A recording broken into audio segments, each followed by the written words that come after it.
All right, so here it is, September 4th. This is a very challenging video. Maybe I don't even know how to explain how and why. It's just emotional. I hope if you do watch it, you'll watch it all the way through. This one's going to be talking and explaining what I see as it's almost like a culmination of all religions. And anybody that's watched these videos know that I think the greatest mantra in Vedanta Hinduism is many paths, same God, whether you call it same consciousness, same truth. And this kind of, in a way, pulls them all together and explains it all. And it's a quote from the great Sri Ramakrishna of the 1800s. It's actually in the introduction written by somebody else, now that I think about it, but it's beautiful. And I read it years ago and I couldn't realize it wasn't real for me until I got rid of some junk. I hate talking about myself, but these are kind of funny. Ugh. Anyway, one is my arrogance and ego was just in the way. I couldn't, as all the great religions say, I know in the Sermon on the Mount in Christianity, the first one is if you don't have humility, you don't open the door to truth. And whether you say that open the door to God's words, to truth, to consciousness, doesn't matter. Those are all the same in my mind. But I had so much in the way over my life that this is what's embarrassing and terrible to admit, that I actually felt I was above it all or senior to others. I hate that. Anyway, that I guess I guess that's a personal statement. I don't like talking about those things, but maybe that's a good thing to mention. And the other that just came up was just the realization of how many betrayals, and this is answered in this quote, how many betrayals in essence there are in our lives, not just this life, but many lives. And it's our karma. These betrayals affect how we can see things, see truth. And so many betrayals of people saying they had the answer, or here's the answer in quote unquote God, but it was just a complete and utter betrayal. So once that kind of went away, I don't know, then suddenly this quote came about and it seemed very, very clear. And maybe there's fear of rejection. I don't want, I suppose some people who Google my name and find this are going to go, whew, boy, Jim's changed, or whatever they say. And I kind of actually lean on an old George Harrison quote where he was on Johnny Carson. And I can relate to these two things that he said. I'm not trying to say I'm like him. I'm just saying, boy, can I relate. And one was he was on I think it was Johnny Carson, might have been Dick Cavett or both. And he said, at first when he became very involved with Vedanta Hinduism and Lord Krishna, that he hated or was afraid to use the word God because he thought he'd be misinterpreted. And at first, and then he just said, hey, it all sorted itself out, and now he just liberally uses it. And if somebody misunderstands, I guess that's their problem. That's how I feel. In all my videos, I talk about whether it's the word God or consciousness or whatever. And again, this quote will explain that. And he also, it was very interesting that his song I was listening to called My Sweet Lord, actually introduced me to Vedanta Hinduism. And he was talking about how he and his manager thought that when that song was released, it would ruin his career. It became one of the biggest hits in the history of music. Fantastic, My Sweet Lord. So anyway, I think I had similar fears of rejection, I guess. But let's just kind of get into it, because this gets into the power of whether you call it God, consciousness, the bigger picture. And I bring this up because yesterday, about 3 days ago, I read this quote and I was just taken by it. And maybe I was taken by some transformations in myself. But then yesterday I watched a movie and I cried. And the movie is called Hacksaw Ridge, and it's a war movie, World War II.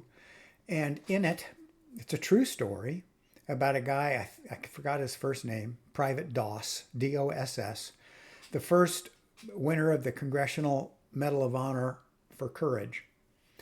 And throughout, in the first half, it's how the army was basically trying to get rid of him, attack him, disabuse him of his belief in God and his trust in Lord Jesus. And it's really extraordinary. And finally, he was allowed to be a conscientious objector. So he became a medic.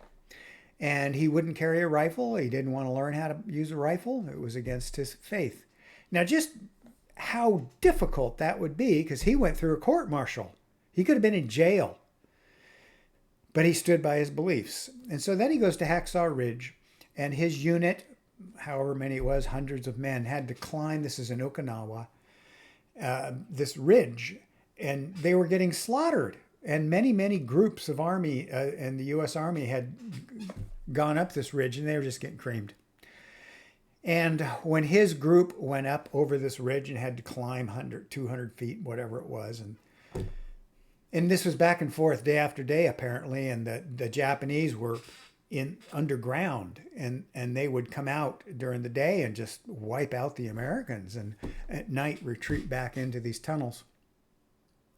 And he stayed there after his men were basically were wiped out, and he decided, in a way, he was being a conduit or following his instructions as a medic in real life and as his instructions from his God.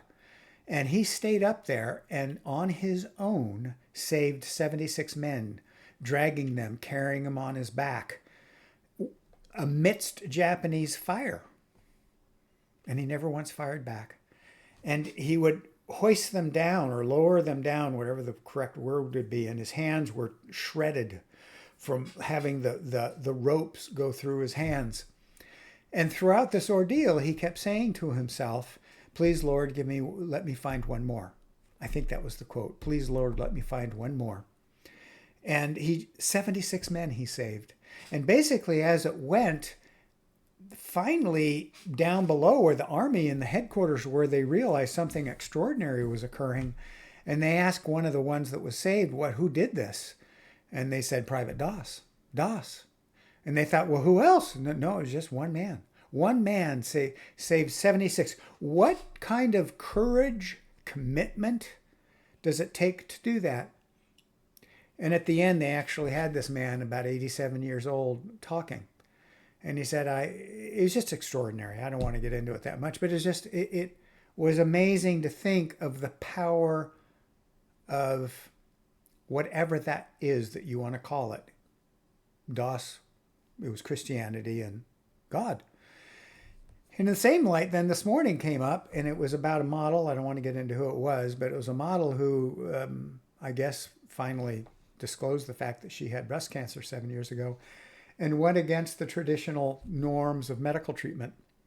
Everybody was saying, oh, you got to do chemo and do this, mastectomy, is that the word? And she said, no, that she believed in alternative thought.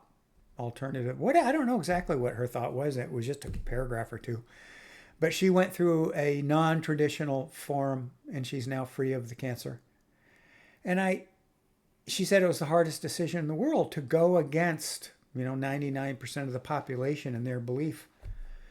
I just imagine the amount of courage it took to do that. Anyway, so keeping those in mind, that this quote to me illustrates courage, it illustrates whatever you want to call that bigger picture, that everything that we're talking about on our religious paths is letting go of the little s self and moving towards, and whether you want to call it God, Brahman, consciousness. Yeah. Oh, in fact, let me just show you I think I brought this up before, where one of the quotes in one of these books was the whole idea that there's this consciousness which is one. It's pure, like it says, undifferentiated consciousness. There's no separation. There's no unique. It's not the start. It just is. But those words, you can't have words to describe that. So then we have the whole idea of what's called Ishwara in the Hindu religion. And that's all these different gods, or in Christianity, you could say God and all the attributes of God, love, kindness, and all of that. But you see, really senior to that, if that's the correct word, is just pure undifferentiated consciousness. And then from the gods, we go down to where we have an ego sense and all the multiplicity is created. I just wanted to, as a little reminder of that. So this particular quote I'm going to bring up, in essence, it just popped out 3 days ago, and I just went, well, there, it just kind of explains it all. And I wanted to bring it up because it kind of explains what I was just describing, the betrayals in religions. And we shouldn't stop our search or our path because of the betrayals. And maybe I was the one doing the betrayals in many lifetimes. I don't know. I'm not even making anybody wrong. I'm just saying that this existed. So one is what we always hear about, that the sense of ego and pride in we've got to let go of that. And two is the past betrayals. And so this quote kind of takes it all up. And I just thought this was really, really cool. So this comes from, let me get rid of that, the Gospel of Sri Ramakrishna. It's actually in the introduction on page 14 in the abridged version, the one on the right. And yeah, so let me just bring it up. It's on page 14, so you can read it. But I'm kind of bringing up this little section. Oops. Let me do this so you can read it along. There's only, I've highlighted the ones that really count. Let's just see where I end up. It says, this is from a little section called Sri Ramakrishna as a priest. So he went to the great temple of Dakshineshwar in Calcutta, India. And it's just describing him. And born in an Orthodox Brahmin family. So the Brahmins were, if you're born in that family, you're basically in the religious caste. You're going to probably be a priest, or that's what's expected, but that's the Brahmin caste at the time in the 1800s.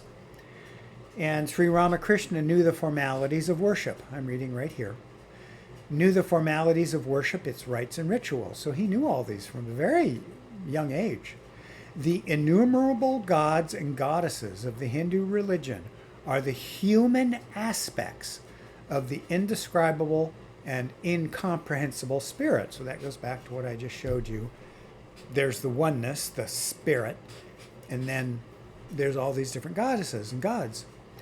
But this is what's really important. So let me read it again. The innumerable gods and goddesses of the Hindu religion are the human aspects of the indescribable and incomprehensible spirit, projected by it, capital I, for the benefit of the finite human mind.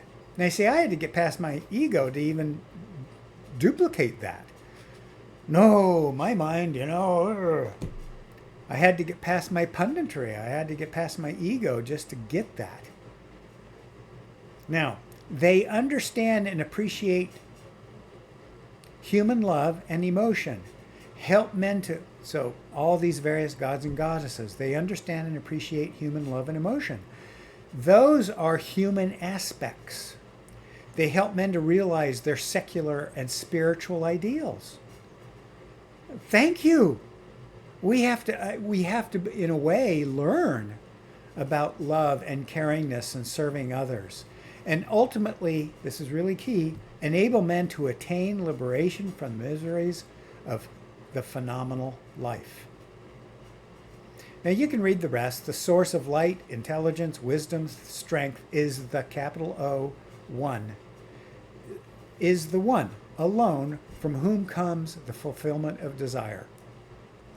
Yet as long as a man is bound by his human limitations, he cannot but worship God through human forms.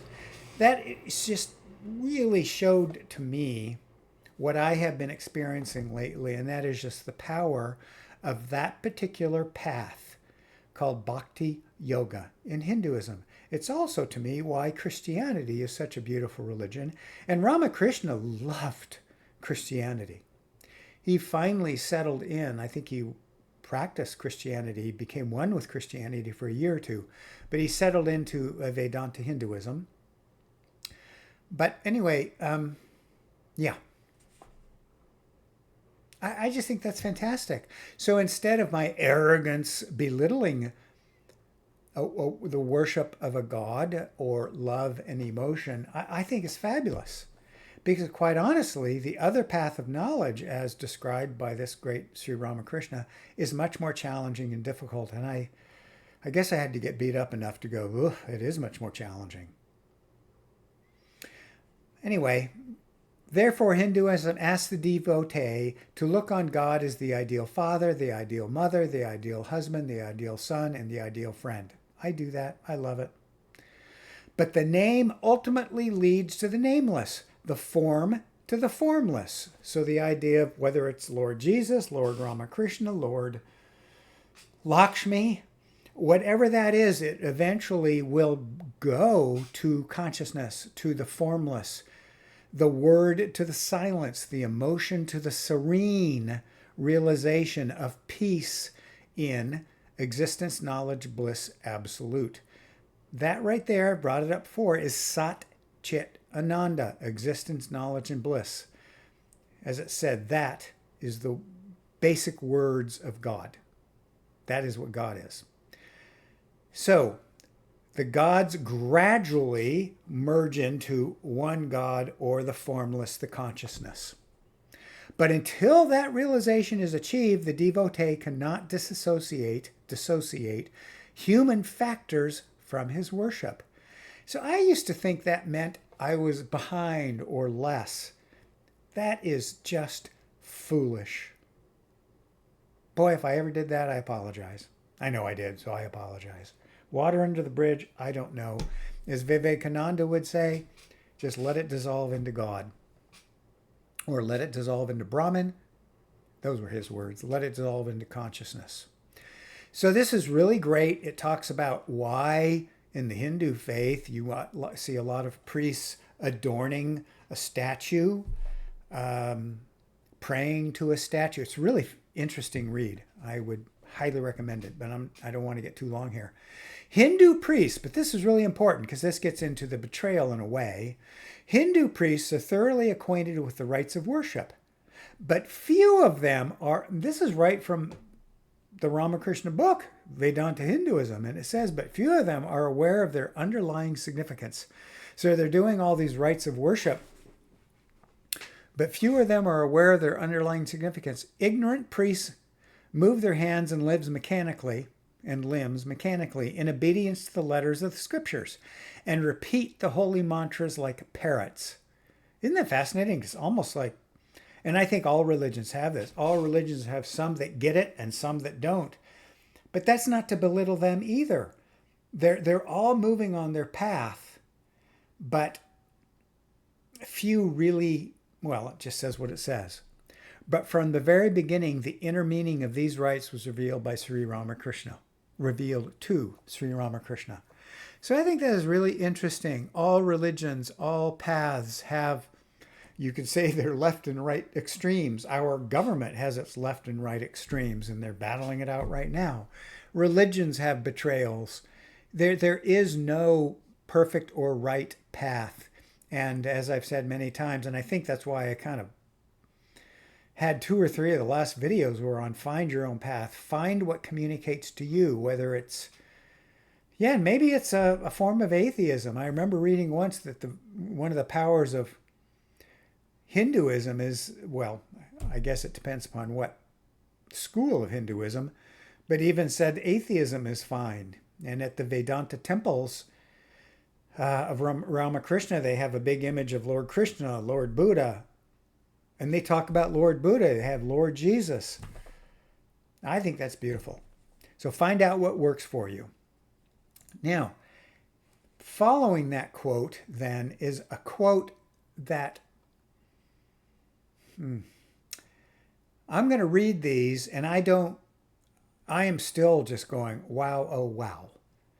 And I say that because, and I have a little note here with it, so I'll just kind of bring it up to that note. I keep seeing while meditating the many times it was clear to me that Jim did not do it, even though people said it was me.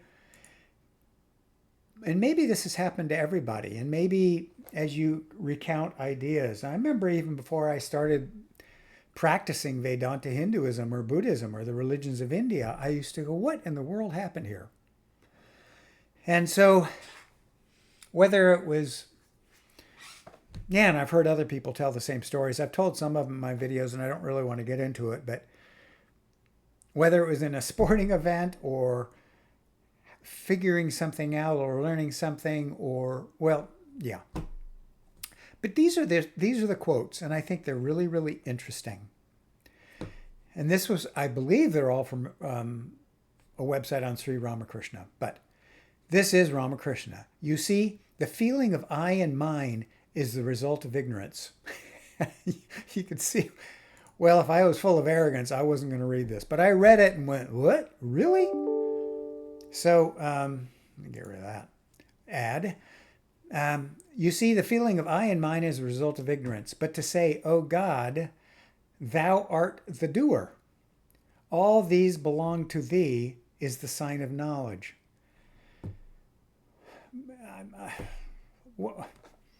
I don't even know what to say about that. I know that I have always felt, now I don't even want to get into it. Yeah. Just put that in your pipe and smoke it. God alone is the doer. Everything happens by his will. Now, I used to hear things like that in Christianity, and I'd poo-poo it. But when I kind of put all these things together and first get rid of my ego and arrogance and first lose all the betrayals of the past, or maybe there's more, but a lot of it, having let go of that attachment, maybe this is starting to make sense. Again, if we're letting go of Jim and gaining self-realization, now in my estimation, when I look at all of this, look, if we're living in the world, there's a great quote on Buddhism when it talked about Buddha, it's one of his great quotes, talks about the quote-unquote no self. And then people, if you look that up, are always trying to interpret that. But the fact is, on one of these websites, it said, look, ultimately there's the no self. Maybe that's the concept of consciousness or God. But in reality, when you're living now and doing, there has to be some self or ego sense. I think they used the word, there's the ultimate self and then the now self, or the living in the world self. I can't remember. But so maybe you can put that into this whole idea too. God alone is the doer. Everything happens by his will. A man becomes liberated even in this life. Big important line there. When he knows that God is the doer of all things. Not even a leaf moves except by the will of God. Where is man's free will? All under the will of God. Interesting line there too. God alone is the doer. Do your duties in the world as if you were the doer. Great line. Let me read it again. God alone is the doer. Do your duties in the world as if you were the doer, but knowing all the time that God alone is the doer and you are the instrument. Fabulous. Karma yoga is a path to self-realization. And in it, you're giving it all to this idea to God as the doer. You are the instrument. Fantastic. There was an interesting, I don't know who this quote is, so I didn't quote this little line here. But there was a question in one of the other websites I found, so I can't say this is Ramakrishna. It said, now if I am not the doer and the reaper of any action, what's the significance of the law of karma? So in Buddhism and Hinduism, we have this whole idea of this karma that we have to let go of, and this karma is all the result of all of our actions and thoughts. Well, I thought this was really interesting. The law of karma has significance only if one considers himself or herself as the doer. There was another video I did called Superimposition, and that was from the great Shankara.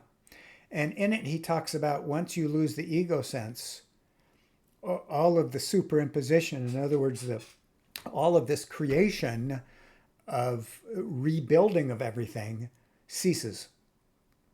I take that as all of that karma and all of all of this mind stuff, all of this junk that's directing and controlling us either ceases or we